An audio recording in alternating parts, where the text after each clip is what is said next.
there's a bunch of like hoes, and then there's like one pure or innocent girl. Mm-hmm. They'll like push her to go be a hoe. They like want to corrupt her because I think that's one thing that's been like a real red pilling in my life lately is like the depths that people will go to fulfill misery loves company. Like they will absolutely go out of their women, like you've seen it, women will go out of their way to destroy another girl's relationship Mm-hmm. just because she is jealous because she doesn't have a relationship. Because women typically don't get happy for other women in a relationship. Like they typically get salty because they have to go home and reflect on all the dick they've taken and be like, damn, and I'm fucking here still alone and I'm getting fat and I'm getting wrinkled and I can't keep up with these new young girls. They get salty because they realize like they don't have what it takes to like lock down a quality guy. So when they see like their friend who may be pretty, or even the friend's not that pretty, but she's happy and in a relationship with the guy and things are going well, like the moment there's like one little rocky part of a relationship, which are inevitable to come, right? What do they say?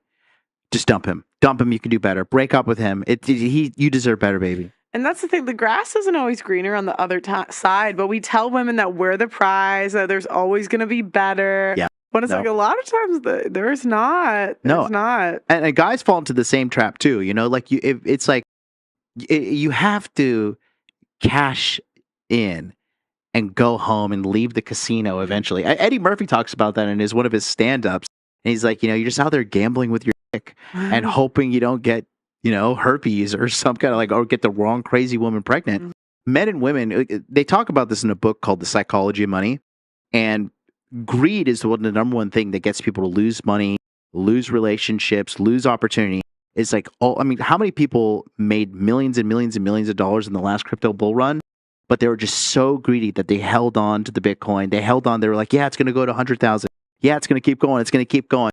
Blinded by greed, only to lose everything at the end. Same thing with relationships. Like women always kind of think like, there's a better guy out there. Like my perfect guy is just out there. I just haven't, like the fact that every time I go through a relationship and I've completely fucked the whole thing up and I failed relationship after relationship, that's not on me. I just haven't found the perfect guy. I haven't found the right guy. Once the right guy comes, he's going to fix everything. And it doesn't help you because it's like you're not learning anything. Well, you don't take accountability. Do you know what's crazy?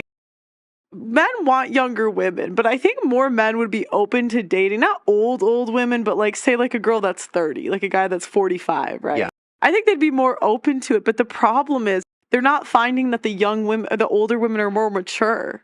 They're finding that they're less mature than the young women. So it's like, if you can't, like, if you're going to be older, at least be wiser. But the problem is they have it's so crazy to me how, even yesterday, who was more mature on the couch? The most mature one was the youngest. Kamara. Yeah, yes. I like her. Yes. And it's like, this is what we're giving. Yeah. Well, and then, because I saw somebody say this, right?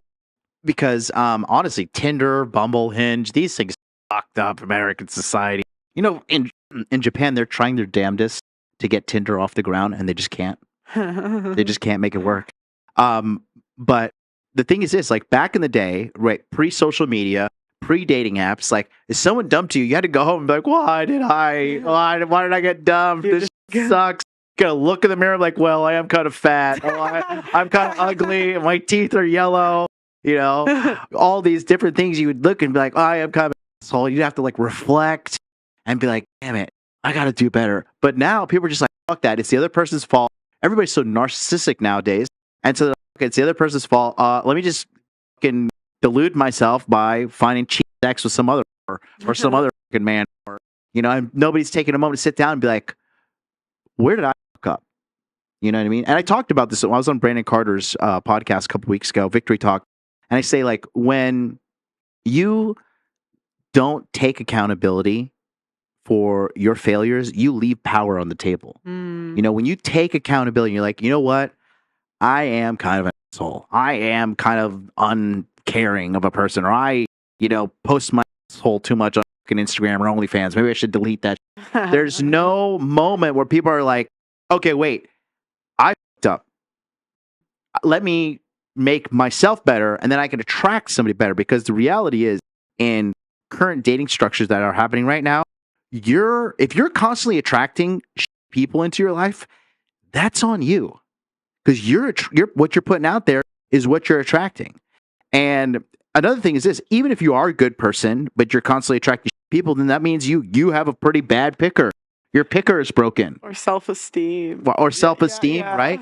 But you leave so much power on the table when you just, when they say, like, when you point the finger at somebody, you have three fingers pointing back at you. No, that's what I always say. I think everything in life is my own fault. Yeah, it is. Even if somebody does you wrong, it's like, okay, you have to look at what did you do to attract that person? Yeah. Because and this is like another thing. It's like when women will talk about being in toxic relationships, it's always them that they were toxic. But you cannot, I'm sorry, I just do not believe you could be in a toxic relationship long term without being toxic yourself. Well, yeah. And I'll even say there's been times where I was absolutely toxic in a relationship, Really? Now we're getting spicy. Yeah, no, I was. Give us a JPT exclusive. How are you toxic? I mean, I think going through a guy's phone is toxic. I've done that. Every girl on this planet is toxic. Yeah. You're so nice. You're like, you're okay. No, every girl on this planet is toxic. I think that's toxic. You shouldn't go through someone's phone. Girls can't even help themselves. They can't. They're like, a girl. Listen, let me tell you about female treachery. Okay, if you have like a 4-digit passcode on your phone, a woman will like look over your shoulder. You cover your face in shame. A woman will like get a 1 digit at a time and be like fucking detective and like figure out your passcode. That's why when they do shit like this, and then they're like, "Oh yeah, sorry, I didn't get your text." Like, fuck you. You got my text, you goddamn liar, because you want to go full Batman detective mode to like crack my password. And even when you change your password, they're like, "Wait, did you change your password?" Like, how did you know I changed my password, psychopath? How did you, like, what's going on over here? I'll tell you another trick we do. I'll tell you one. Let's hear it. You tilt it and the light to see where it swipes.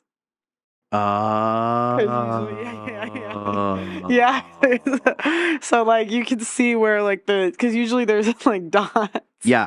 And when a girl too, like I dated a girl and she had like a screen protector on her phone so you couldn't see from the side. Yeah. I was like, what are you up to? Something. What bullshit are you up to? So no, I mean, female treachery is there.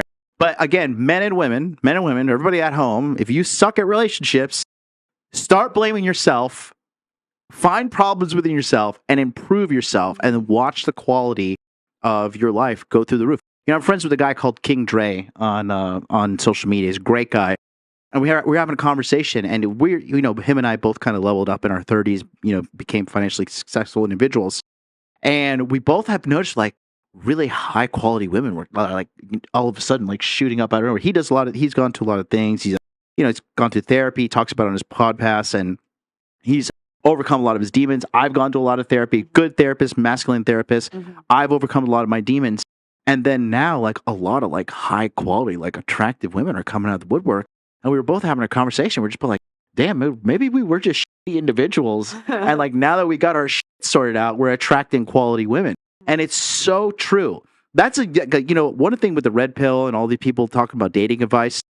The bottom line is this: if you're consistently attracting people that you are not satisfied with in the dating marketplace, that's a direct reflection of your value. You got to level up. If you don't level up, you're going to keep on attracting what you're getting. Well, and then it's like, if you admit there's a problem, you can work on fixing it. Yeah. Like it's that, and a lot of people take the red pill as trying to like shit on women or like but it's like we can't even admit there's a problem. Like, okay, if we're overweight, let's lose weight. Yeah. If you're traumatized from your ex, let's work on that. Like, right. Did you see them all attack me because I said I don't want a traumatized woman in my life? No. No, you don't. Why would you? Why? And I feel the same way. I don't think it's the same, but I don't want a super traumatized guy that's bitching about his ex who cheated on him or whatever. Like, we don't want to hear that either. And like girls, we all know that guy that's super jealous and not like the fake one, not like, but like real, like crazy. I don't know. You're no, I'm listening. No. This is a great story. No.